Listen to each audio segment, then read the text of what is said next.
د غني ځاله. د غني ځاله د هیواد د نامتو ناول لیکوال خدای بخښلي نصیر احمد احمدي وروستی ناول دی. پر بلبل اپی زه حکمت آریان درته وړاندې کوم. بیرته کور ته راغلم. تلویزیون لګېدلی او خونجلۍ دیوال ته کتل. بیا مې خبرې ورسره وکړې. ومې ویل چې ته لا تر اوسه په 10م صنف کې یې. وړی دا خبرې د له درس او ژونده باسي. دې یوازې راوکتل. غټې سترګې له اوښکو ډکې وې. بیرته یې سر وځړېد. زړه مې اور واخیست خو بله خبره مې ونه کړه. پوهېدم چې دا د کرارې کار دی. ورځې تېرې شوې. نجلۍ ونه خندل. یو مازدیګر یې وژړل. ما مینه نه پیژنده. د مینتوب وخت مې ونه موند. په کوچنیتوب کې واده شوم ځکه په مینه نه پوهېدم. درد یې نه و رامعلوم. اوس مې دا درد په خپله لور کې لید. تر څنګ یې کېناستم. کراره مې رارنګه کړه. نجلۍ زما پر اوږه سر ولګاو. ژړا یې تیزه شوه. په ژړا کې یې وویل ادې زه یې هم خدای کا غواړم خو نه کېږي. رامین له هېرېدو وتلی دی. د هغې په ګڼو ویښتو کې مې ګوتې تېرې کړې. ومې ویل رامین څه کاره دی؟ غرې واخیسته. انجینري وایي. څنګه مو سره وپېژندل؟ نجلۍ غلې وه.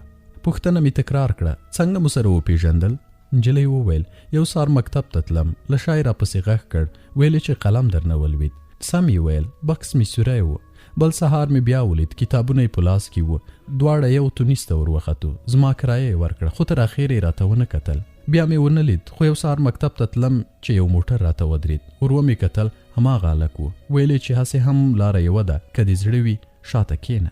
مننه مې ترې وکړه. موټر ته ور ونه ختم. ده هېڅ ونه ویل. روان شو. څو وارې مې بیا تر څنګ تیر شو. راته کتل به یې هم نه. خو یوه ورځ په خپله ورته ودرېدم. خدای خبر چې ولې نه پوهېدم خو زړه مې درېدا غوښته. پښې مې نه راسره تلې. ودرېدم. یو وخت د موټر شاته نیز سیټ کې ناسته وم. ده یوه خبره هم ونه کړه. مکتب ته نږدې له موټره کښته شوم. وروسته په خپله ورته ماتله وم. په کوم سهار چې به رانغی ټوله ورځ به مې پر سر درد و. خو ښه و. رامین ډېره غیر حاضري نه کوله. موټر به راته ودرېد. د شا سیټ ته به ورپورته شوم. رامین به ډېر وخت غلی و خو کله کله به یې د موټرو بیروبار زړه خوړ. شکایت به یې کاوه. له ده مې هېڅ وخت بې باکه خبره نه اورېده. وروسته د غرمې له خوا هم ورسره تلم. دواړه تقریبا په یو وخت رخصتېدو. یا به دی راته ماتله و یا زه. نجلۍ غلې شوه. ومې ویل نور هېڅ همدا بل ځای نه یې ورسره تللې؟ خدای زده. د نجلۍ په ډنګر مخ کې سرخي له کومه شوه. ورو یې وویل 2 ځله یې آیسکریم را باندې وخوړل. ومې ویل هلک هم در باندې مین دی؟ غلې وه. فکر مې وکړ دا خبره باید یو طرفه شوې وای. نجلۍ ته مې وویل چې غواړم هلک ووینم. دا وارخطا شوه خو ما له دې ځوان سره غږېدا غوښته. 2 ورځې وروسته مې لور د هلک نومره راوړه. زنګ مې ورته وواهه. هلک زړور و. فاضل بیگ ته مې راوغوښت. فاضل بیگ د کمپنۍ او کوټې سنګي په منځ کې د غزني د موټرو اډه ښه ادرس و. نه یې غلطول. له لور سره ورغلم. لور مې یوه سپینه زړه کورولا راوښوده. تر لور مې ګامونه ګړندي کړل. د موټر بنده ښیښه مې وټکوله. یوه ښکلې ځوان ښیښه ټیټه کړه. ورو یې وویل معاف که ماتې پیسې نشته. نه و ملامت. ما لا خپله چادري نه وه نوې کړې. د چادري د نوې کېدو وس مې درلود خو زړه چادري راته ښه وه. همدې خیرنې زړې ټوټې له مردارو سترګو ساتلم. ځوان یو دم دروازه خلاصه کړه. بښنه یې وغوښته. د زما تر څنګ زما ولاړه لور لیدلې وه. ځوان اوږدې بڼورې سترګې درلودې. د مخ سپین پوستکی صاف و. د تور ویښتو څوکې په وروځو پرتې وې. غاړه یې په برګ دسمال کې پټه وه. له سلام وروسته یې په ډېر احترام له موږ هیله وکړه چې دلته سړک دی. موټر ډېر تېرېږي. د خبرو لپاره به کوم مناسب ځای ته لاړ شو. خو ما هماغه ځای ښه ګاڼه. همالته مې په ولاړو د ده د کورنۍ په اړه معلومات ترې وغوښتل. ویې ویل چې په کور کې 2 ورونه یو. کور یې خپل دی. مور یې دا ډېر وخت ناروغه ده. له ځایه نشي پورته کېدی. پلار یې په دې افغانانو کې دوکان لري. دوهمه خبره مې له لور سره د واده په اړه وه. زما له لور سره واده کوې؟ زړور یې راته ویل هو خو زه شرطونه لرم. نیغ یې راته وکتل. ومې ویل لور مې بیل کور غواړي. ویې خندل. اسانه دی. نو ته دومره پیسې لرې؟ پیدا کوم یې. له کومه؟ خدای لوی دی. د خدای په لویي کې نو ما هم شک نه درلود خو ځواب یې قانع نه کړم. خدای کور نه ورته جوړاوه. بله پوښتنه مې وکړه له خپلې کورنۍ به بیلېږې؟ پوهېږم بیل کور یعنې له کورنۍ بیلېدا. ومې ویل زما لور څومره در باندې ګرانه ده؟ د هغې لپاره مرګ منم. رښتیا؟ ویې خندل. نو نه یې منې؟ ومې ویل د غاړې دسمال دې راکوی شي؟ هلک په حیراني راته وکتل. ویې ویل د غاړې دسمال؟ هلک دسمال راته ونیو. شاته یې ودرېدم. سترګې مې ور وتړلې. لور مې وازه خوله نیولې وه. ومې ویل که ته دې سړک په منډه واوښتې نو لور مې ستا شوه. اوس همدا ګړی تر لاس یې ونیسه ځه. ځوان ولاړ و. ومې ویل 100% کې نه مرې، 50% د ژوندي پاتې کېدو چانس لري. لور مې په 50% چانس نه ارزي. هلک یو دم د سمال له سترګو لرې کړ، له خولې لاړې باد شوې. ته لیونی یې، وژنې مې. په موټر کې کېناست، تور ټایرونه وکغېدل، د ربړ سوځېدلی بوی مې تر سپږمو راغی. لور مې یو دم وژړل. همالته د سړک پر غاړه پر سیمټي جدول کېناسته. په ژړا کې وویل تا د ملنډو لپاره راغوښتی و؟ ومې ویل نه، خو ده ویل چې ستا لپاره تر ژوند هم تیر دی. دا ملنډې نه وي نو څه وي؟ کوم څوک به هم په دې تیزو موټرونو کې پټې سترګې تر سړک تیر شي؟ تر څنګ یې کېناستم. ومې ویل دا هلک ما ته په واک ښکاره نه شو. لور مې راته هم نه کتل. ومې ویل دا هلک دې بدبخته کوي. په اول ځل مې لید، خو له یوې پردۍ ښځې سره زړور غږېده. داسې راته وایسېد لکه له ډېرو ښځو سره چې غږېدلی وي. لور مې دا ځل نیغ راته وکتل، په سترګو کې له ما کرکه پرته وه. ومې ویل بله خبره، دی ستا لپاره له خپلې کورنۍ او ناروغې شلې مور تیر و. چا چې مور او کورنۍ درته پرېښوده، یوه ورځ تا هم د کوم بل لپاره پرېږدي. په داسې خلکو له حده ډېر باور له حده ډېر تاوان لري. نجلۍ غلې وه. ومې ویل نور به له دې هلک سره نه وینې. څه یې ونه ویل. چغه مې کړه. پوه شوې؟ نیغې راته وکتل. په لندو سترګو کې بغاوت پروت و. ومې ویل سمه ده. په چادرې کې مې غبر ګلاسونه ننایستل. د چادرې خولۍ مې تر سر پورته کړه، په هوا کې مې وګرځوله. د چادرې واړه سوري مې شاته کړل، هیڅ مې هم نه لیدل. یو دم مې پر سړک منډه ور واخیسته. کغ شو، پرله پسې تیره هارنونه راغلل. نورې کغاوې مې واورېدې، کنځلې او هارنونه سره ګډ ول. یو وخت یو چا تر مټ ونیولم، د لور ژړا مې واورېده. بیرته یې شاته بوتلم. چادرې مې پر سر سمه کړه. د سړک په منځ کې څو موټر کاږه ولاړ ول. د یوه مخ بیرته د کمپنۍ خواته تاو شوې وه. موټروان ډونګېده، نارې یې وهلې. د یوه چغې تر ټولو تیرې وې. ویلې چې دې لیونۍ ته زنځیرونه واخلئ، کلکه یې وتړئ. لور مې ژړل. ورو مې وویل یو به غواړې، یا مور یا رامین. لور مې چغې وهلې. له رامینه تېره شوه. ورځې ووتې. د رامین په اړه نه ما څه وویل او نه هم نجلۍ. خو دا پخوا غوندې خفه وه. نه یې خوب درلود او نه خوراک. پوهېدم چې رامین یې له زړه نه وځي. زه به کار ته تلم، ټوله ورځ به ورکه وم. ماښام به مې له کوټۍ سنګي د دیګ سودا را سره راوړه. ډوډۍ به مو خوړه. ټول به غلې پرېوتو. لور مې په 4 میاشتني امتحانونو کې په 2 مضمونونو کې پاتې وه. ورباندې غوسه نه شوم. دومره مې ورته ویل چې عاقل او بالغه یې، تصمیم دې خپل دی. کله رامین سره واده کوي په مخه دې ښه. دې ژړل، خو ما اوښکه هم تویه نه کړه. که انسان وای او زه خپل ځان ګڼلی، نو زه به یې درک کړی وای. زما سختي، زما لوږي، تندي او له دوی سره خواري به یې سترګو ته درېدلې وه. که نه وه نو نه به وه. څه به مې کوله؟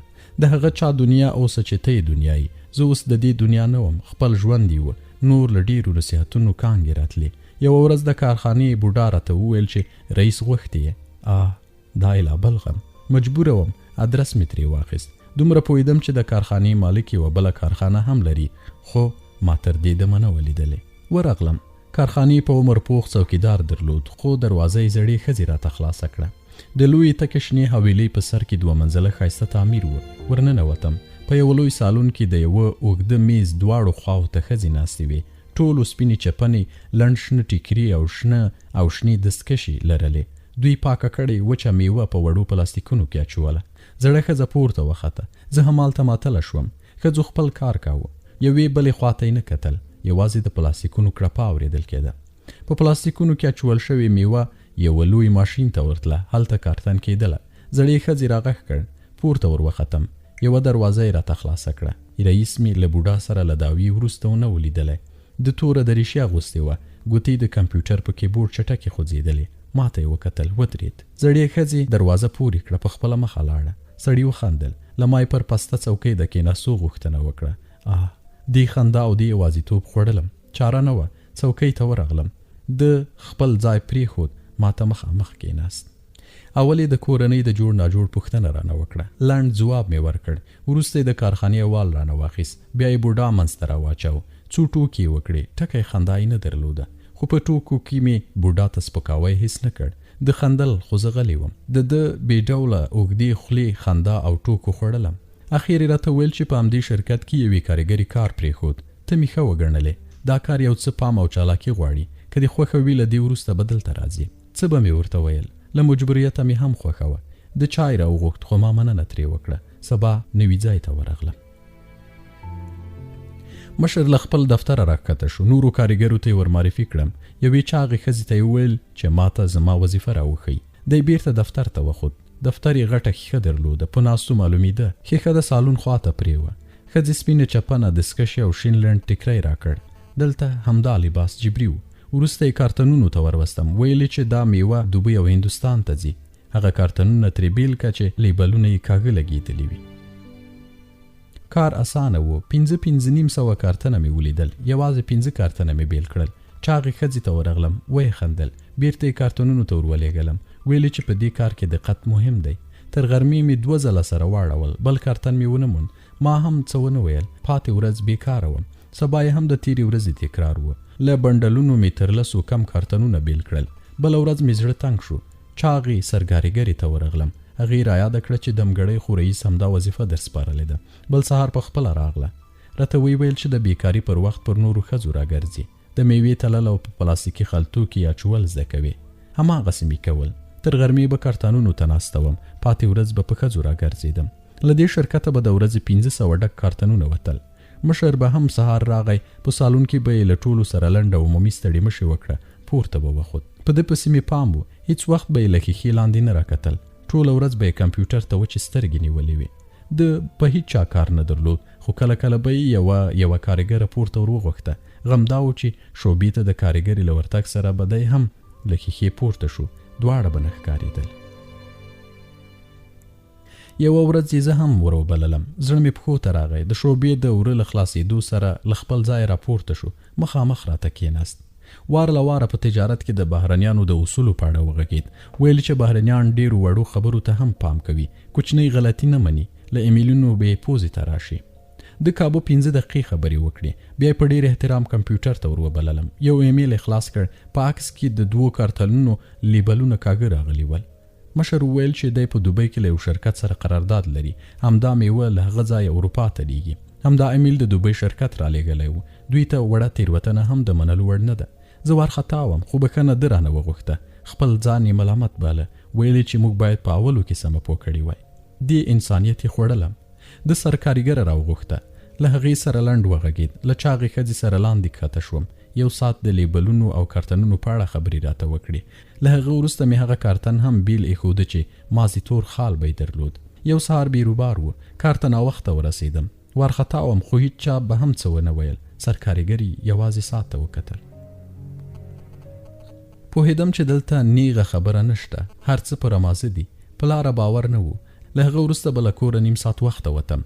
په کارخانه کې به یوازې زړه ښځه وه. له دې سره به په چمن کې کېناستم. ښځې ډېرې خبرې کولې. زړه یې شین و. دې هیڅ څوک نه لرل. کلونه مخکې ټوله کورنۍ د هلمند په ګرمسیر کې واده ته تله. موټر یې په بم ختلی و. هیڅ څوک نه ول ورپاتې. دې کارګرو ته دې کاوه. د تعمیر صفایي هم ور په غاړه وه. په همدې شرکت کې اوسېدله. بوډۍ له خبرو نه ستړې کېده. په ډېر شو دقیقو کې به یې 30 کیسې راواخیستې. خبرو یې تسلسل نه درلود. د یوې کیسې په منځ کې به یې بلې کیسې ته لاړه. اصلي خبره به هېره شوه.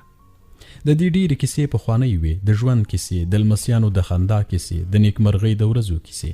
کله کله به یو دم وژړل. یوه ورځ یوې کارګرې راته ویل چې له بوډۍ سره ډېره مه کښېنه.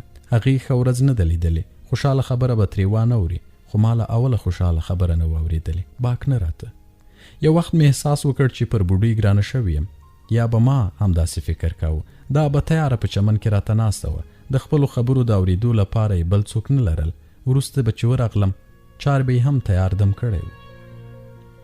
بوډۍ ډېره په جزیاتو غږېده. ان د دیګ پخولو ته به یې هم اوږده مقدمه جوړه کړه. خبره به د سودا اخیستو ته لاړه. ویل به یې چې د کچالو د اخیستو په وخت یې څنګه خراب کچالو له تلې لرې کړل.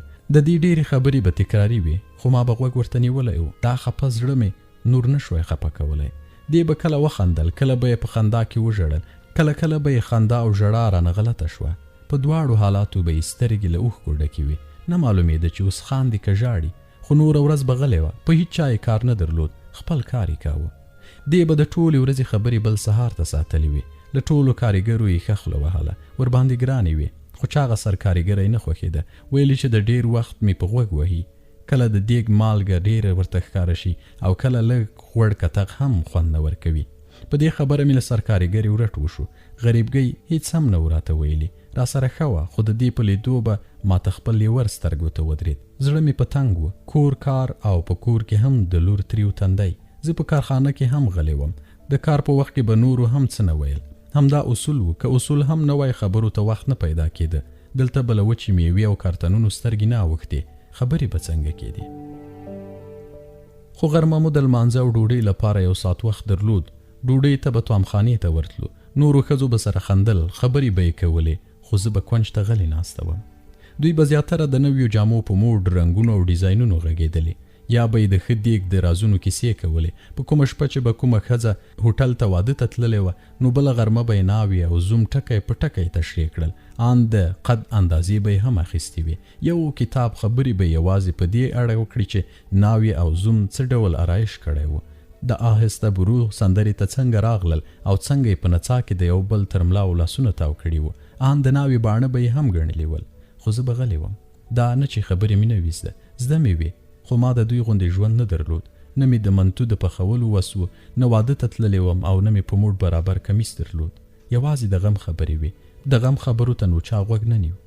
دوی هم ښې وې. زما له زړې چادري او تریو تندي پوهېدلې وي چې خوشحاله ورځ مې نه ده لیدلې. ولې ځانونه خفه کول؟ زه به تر ټولو ګوښه ځای ناسته وم. په توامخانه کې 8 میزه ول. هر میز 2 څوکۍ درلودې. د راز و نیاز ملګري به مخامخ سره کېناستې. خبرې به یې کولې. په خندا کې د کاچوغو ټکان اورېدل کېده. وروسته مې یوه ملګرې ومنده، لیلما نومېده. لیلما یو ورځ خفه وه، ډېره خفه. نورو خندل، خو دې ما ته کتل. سترګې یې له اوښکو ډکې وې. یو دم ولاړه شوه، ډک قاب یې پرېښود، د باندې ووته. شیبه وروسته تشناب ته لاړم. دلته په یوه لویه کوټه کې 6 تشنابونه ول. لیلما اودس کاوه. ور ومې کتل. مخ یې وچ و، خو دی په خپلو پښو اوبه تېرولې. وپوهېدم چې په حال نه ده، خو کار مې ورباندې ونه لاره. څه مې کوله؟ ته به یې اوداسه ته متوجه کوې، دوی به درته وایي چې ستا یې څه. د دې خپله ورپام شول. اودس یې له سره وکړ. موږ د لمانځه لپاره مشخص ځای نه درلود. ځینې به په توامخانه کې درېدلې، ځینې به لمر ته وتې. ما هم په چمن کې لیلما ته نږدې جاینماز راته هوار کړ. یو وخت مې نرۍ ژړا واورېده. لیلما لاسونه پورته نیولي وو. په دعا کې د زوی صحت غوښت. راومې غږوله. زوی هره میاشت ډاکټر غوښت، وینه یې کموله. دا واري د زوی د تداوي لپاره 1 روپۍ نه درلوده. دا په کارخانه کې له یوې خورلنې خفه وه. ویلې چې پیسه داره ده. باور مې پرې درلود. پور مې ترې وغوښت. بانه یې راته وکړه. د ښځې اوښکو ته مې خوا بده شوه. بل سهار مې 8000 افغانۍ ورته ونیولې. باور یې نه کاوه. میاشت وروسته یې پور بیرته راکړ، خو تر پخوا را سره خوږه وه. ډوډۍ به مو یو ځای خوړه. کیسې به مو کولې او 1 ساعت به خوشحاله و. خو په کور کې خندا نه وه. لور به مې نه را سره غږېده. ځان یې لرې نیولی و. ما هم کار نه ورباندې درلود، خو یو مازدیګر یې منډه را باندې را واخیسته. په غېږ کې یې ونیولم. ویې ژړل.